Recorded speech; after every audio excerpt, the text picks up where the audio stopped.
toda a história é do tempo presente. Uma obviedade? Será? Até mesmo aqueles que se consideram historiadores ou historiadoras e que de fato sabem muito sobre história, podem alimentar uma ilusão de apenas apresentar os fatos ou de saberem o que realmente aconteceu, como se isso fosse possível. Eu já tratei aqui no canal sobre a natureza dos fatos, que os fatos eles são construídos e não são achados na realidade, mesmo se eles fossem. A forma como nós vamos nos apropriar dos fatos que são construídos e sintetizá-los vai depender muito de quem nós somos e do que nós queremos com isso. E por que eu estou falando sobre isso? Independente do tempo e do espaço em que você está e do tempo e do espaço que você quer estudar, do objeto histórico que você quer investigar, não é possível transpor essas distâncias temporais e espaciais e chegar ao passado, tá? Eu estou fazendo uma construção que nem faz sentido, não tem como chegar ao passado, é já para vocês perceberem o absurdo dessas afirmações e dessa lógica, tá? Mas não é possível encontrar os fatos de uma maneira incontaminada do seu próprio contexto. Vou partir logo para um exemplo para isso começar a fazer sentido. Se você está lendo um artigo ou um livro sobre a escravidão brasileira do século XIX, e esse livro é publicado então em 2025, você está lendo um livro de 2025, não um livro do século XIX. É claro, esse livro ele vai fazer referências a coisas do século XIX. E os dados, a partir da nossa investigação, das perguntas que nós fazemos, da nossa crítica, eles podem indicar algumas coisas inquestionáveis. Por exemplo, a escravidão existiu, a escravidão foi disseminada, tinha um caráter fortemente racial, ela foi garantida na Constituição e pelo governo oficialmente até 1888. Isso não se discute, tá? Isso é inquestionável. Mas a forma como nós vamos sintetizar esses dados, a nossa narrativa e os juízos de valor que nós faremos a esses dados vai variar muito se, por exemplo, eu sou um descendente de uma pessoa que foi escravizada ou se eu sou um descendente de uma pessoa, de pessoas que se orgulham, ou se eu mesmo me orgulho de ser descendente de pessoas que foram senhores de escravizados. Vai variar muito. Pensando em produção de conhecimento histórico, a Brasil Paralelo, esse canal gigantesco, essa empresa gigantesca, não se envergonha de apresentarem seus materiais e de afirmarem que o período áureo da história do Brasil, né, o auge, o momento glorioso da história brasileira, é o Segundo Reinado, que foi marcado predominantemente pela escravidão. E será que um escravizado ou uma pessoa escravizada concorda com essa afirmação? É claro que não. Tente imaginar que seu filho foi um dos muitos dos sequestrados e forçosamente desaparecidos durante a ditadura civil-militar brasileira que se iniciou em 1964. Tente imaginar, tente fazer esse exercício de imaginação. Seu filho ou sua filha foi capturado e você nunca mais teve contato, nunca mais encontrou, não soube do paradeiro, não conseguiu nem mesmo encontrar os ossos para enterrar ou para localizar ou para descansar finalmente e dizer, tá, eu não preciso mais procurar, não preciso mais alimentar essa falsa esperança de que ele está em algum lugar, agora pelo menos eu sei que não tem mais o que fazer, tá? Tente se colocar nesse lugar, para você perceber a diferença e o absurdo que é de uma pessoa que vai zombar dessa busca, como esse sujeito aqui fez, que vai dizer que quem procura osso é cachorro, fazendo uma referência clara a essas buscas que ocorrem ainda hoje. Ainda existem pessoas que buscam justiça. Então, por isso é preciso questionar até os livros de história, para perceber que a subjetividade, ela muitas vezes interfere na nossa objetividade. Nos melhores casos, nos melhores livros de história, é possível encontrar e identificar um equilíbrio entre subjetividade e objetividade, mas a subjetividade sempre estará presente. Claro, de novo, algumas coisas são incontestáveis, tá? Mas o juízo de valor que nós fazemos, mesmo que inconsciente, mesmo que de uma maneira quase que imperceptível, tá? Acerca dos dados que nós coletamos e que nós condensamos em narrativas, vai variar de acordo com a nossa posição social, com a nossa visão de mundo, com a nossa história de vida. Para você que está iniciando no curso de História, ou que simplesmente é curioso ou curiosa, eu indico muito esse livro aqui, do Antoine Prost, 12 lições sobre História. São vários capítulos que o autor vai tratar de diversos temas que são comuns à área de História, e justamente sobre esse assunto, sobre a questão da personalidade do historiador ao abordar o seu tema histórico, como que isso interfere, quais são os cuidados que nós devemos ter com isso e como isso é inevitável, vale a pena conferir um trechinho que ele apresenta lá na página 88 do livro. Qualquer ofício intelectual implica diretamente a própria pessoa. O estudo cotidiano durante anos a fio da filosofia, da literatura ou da história acaba assumindo uma significação pessoal. Não creio que seja possível ser um bom historiador sem um pouco de paixão, sinal de relevantes desafios pessoais. O enraizamento existencial da curiosidade no âmbito da história explica a constância da pesquisa, o esforço despendido pelo historiador e convém reconhecer igualmente o prazer e a alegria prodigalizados às vezes pelo exercício desse ofício. Então, quando nós abordamos determinado assunto, tema histórico, objeto histórico, nós temos motivações para fazê-lo. Nós temos objetivos com isso, é claro. Tá? A nossa escolha, então, já é pessoal. E não tem como se despir da pessoalidade ao tratar de história. E saber disso é muito importante, mais importante do que simplesmente condensar diversos dados achando que isso é objetividade, tá?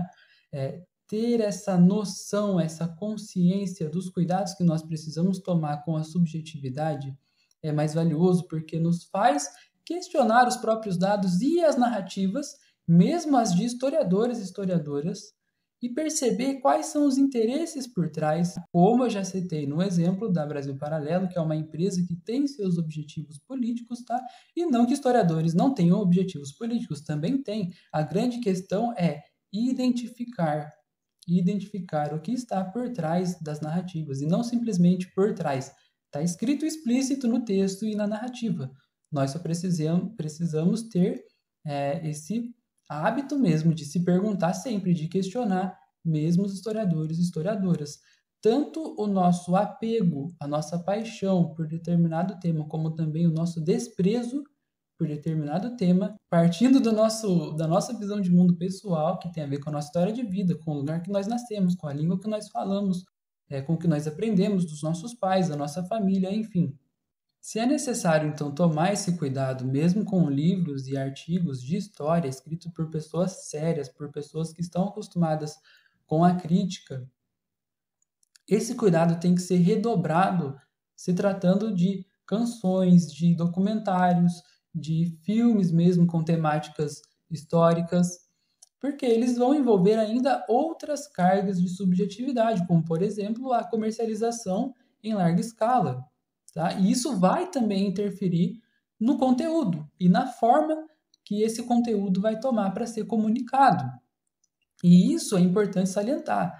É necessário questionar, independente de quem seja o diretor do filme, de quem sejam os atores, de quem é que está cantando a canção, quem escreveu, não importa. Então, como exemplo, vamos pensar no Rappin' Hood, que publicou uma canção em 2005 chamada Os Guerreiros. E em determinado momento ele vai dizer assim: Palmares era assim, um lugar bem sossegado, os pretos lado a lado, tudo aliado. E em outro momento da canção, anteriormente, ele vai dizer: Palmares, o lugar da nossa redenção, para viver sem correntes, sem escravidão. Esse é um ótimo exemplo, porque o Rappin' Hood é um cara muito inteirado nos assuntos identitários, nos assuntos relacionados ao racismo. E ele, então, partindo não de Palmares, mas do seu presente, do seu contexto, dos seus problemas, das suas dores, dos seus traumas, dos seus objetivos políticos, ele vai retratar o Quilombo dos Palmares como um local mesmo mitológico, onde não havia escravidão, mas nós sabemos que havia sim escravidão no Quilombo dos Palmares. Pode não ser a mesma escravidão que nós conhecemos, mais amplamente praticada pelos brancos contra os negros, que foram trazidos forçosamente do continente africano para o Brasil, tá? E antes para a América Portuguesa, mas havia sim escravidão. Então, as suas preocupações do seu tempo presente interferiram na forma como ele se apropriou do conhecimento e como ele resolveu comunicar esse conhecimento, claro, com seus objetivos de reafirmação como um homem negro, para reafirmar sua identidade, para tentar apresentar outras raízes que não apenas narrativas tradicionais, que não aquelas com as quais ele se identifica, mas podemos perceber claramente que houve uma interferência. Então, tendo isso em mente, eu vou compartilhar ainda outras indicações para a gente fazer essa crítica mesmo. Vamos pensar, por exemplo, na música do Milton Nascimento, Morro Velho, de 1967. É uma canção que vai ajudar a gente a pensar a história, não porque apresenta datas, não porque faça referência a grandes acontecimentos históricos, mas porque o Milton Nascimento, ali na sua realidade, confesso, tá? Não lembro se foi ele quem compôs essa canção, nem sempre era ele quem compunha as canções, mas ele vai fazer referência a um processo histórico que ele percebia no seu tempo e que faz referência, né, que são resquícios, são marcas de coisas que aconteceram antes dele.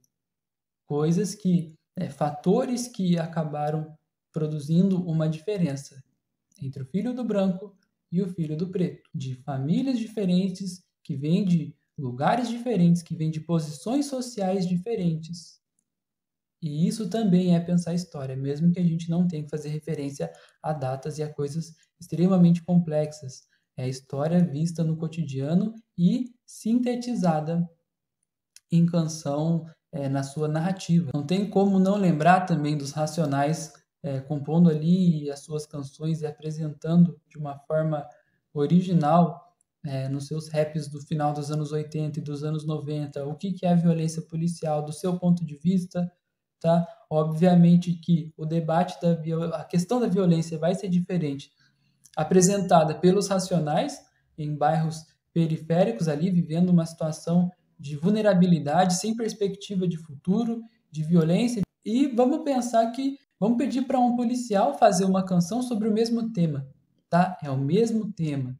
A referência é ao mesmo processo histórico situado no tempo e no espaço.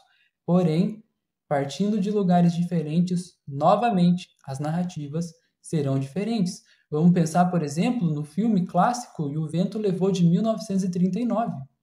Um filme que inicia com um discurso de abertura fazendo referência a um passado glorioso, a um passado que o vento levou, um passado de um tempo tão bom em que havia escravidão. Basicamente é isso. Se você não tiver coragem de assistir um filme que tem mais de 3 horas, veja pelo menos esse discurso do início, essa civilização que o vento levou, e eles vão apresentar isso no filme de uma maneira saudosista, como que dizendo: olha o mundo que nós perdemos, olha como era bom. E estamos falando de escravidão. E uma reação muito estúpida a este filme e a este discurso seria algo do tipo: ah, então era assim a escravidão nos Estados Unidos? Ah, então não era tão ruim assim. Nós temos que, pelo contrário, questionar o seguinte: este filme não é do tempo da escravidão. Este filme é de 1939. Ele faz referência ali à segunda metade do século XIX, mas ele é do século XX. Ele é de 1939. E não é aquilo que é retratado que nós devemos tomar como uma verdade, como uma representação fidedigna do que realmente teria acontecido, de uma acomodação e de uma aceitação por parte dos escravizados da sua realidade, respeitando esse velho mundo, tá? Mas é o seguinte, esse filme é de 1939 e em 1939 o diretor e os responsáveis, os produtores do filme, não sentiram vergonha de mostrarem explicitamente o seu racismo e a sua saudade de um tempo de escravidão. Pelo contrário, foram premiados por isso, foram celebrados pela crítica, pela academia. Esse é o questionamento que nós devemos fazer. Não, era assim. Não. De quando é essa narrativa? De que pessoas ela parte? Baseado em quê? Tá? E com quais objetivos? O Charles Jr. do Jorge Ben, 30 anos mais tarde, não concorda com essa representação. Fica a dica aí de mais uma canção para vocês. E isso é mais amplo do que talvez você possa imaginar. Vamos pensar, por exemplo, numa produção feita por religiosos, uma produção recente que eu recomendo, independente se você é cristão ou não, a famosa série The Chosen. É uma série que vai se importar muito com as narrativas dos evangelhos e vai tentar apresentar Jesus como humano. Jesus como também uma pessoa que é divina e humana. Muitos filmes se preocuparam em retratar Jesus apenas como divino, apenas como um ser totalmente desencarnado, vamos dizer assim, sendo que uma das doutrinas fundamentais do cristianismo é a encarnação de Jesus, tá? É uma das principais, com toda certeza. Só que muitos filmes retrataram Jesus que não era humano, que não tinha senso de humor, que não tinha necessidade fisiológica, que não ria, que não chorava, que simplesmente era um homem sisudo, enquanto que The Chosen vai partir de uma outra preocupação, apresentar um Jesus que é divino. Está ali o Jesus divino, mas também está ali o Jesus humano, o Jesus que brinca. As crianças que vão atrás de Jesus não vão simplesmente porque ele tem um imã nele, mas porque Jesus tratou bem as crianças e tratava bem as pessoas. É um Jesus que ia às festas judaicas de seu tempo, um Jesus que era humano. Compare o Jesus de Nazaré ou um Jesus ainda mais antigo com o Jesus de The Chosen. A mesma pessoa, são os mesmos eventos históricos, referências ao mesmo período histórico, tá? Mas as narrativas mudam. E vou dizer para vocês que o mesmo se aplica ao meu canal, tá? O meu canal é composto por temas que eu escolhi tratar. As minhas narrativas que eu resolvi gravar, tratar e apresentar para vocês são narrativas minhas, são do meu tempo, fazem referências a diversos períodos históricos. Só que eu escolhi esses períodos históricos, então eu conto histórias. Eu produzo e compartilho narrativas. E essas histórias que eu conto também contam de mim. Elas também fazem referência a mim. Então, vale esse questionamento.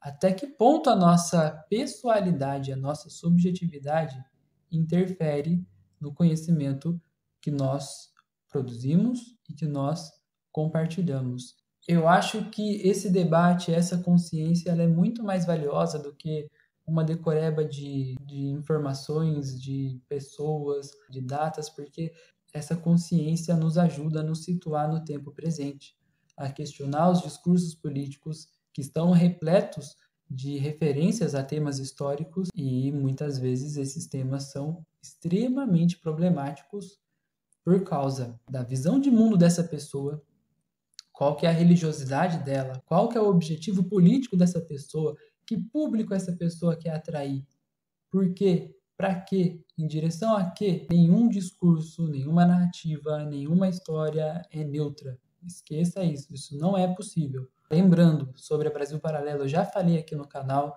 sobre como se constroem os fatos, eu já falei aqui no canal, e fica então esse conteúdo para atualizar um pouquinho o canal. Espero conseguir fazer mais vídeos, mas a escala 6x1 tá difícil, viu? Tá difícil. É isso, até a próxima.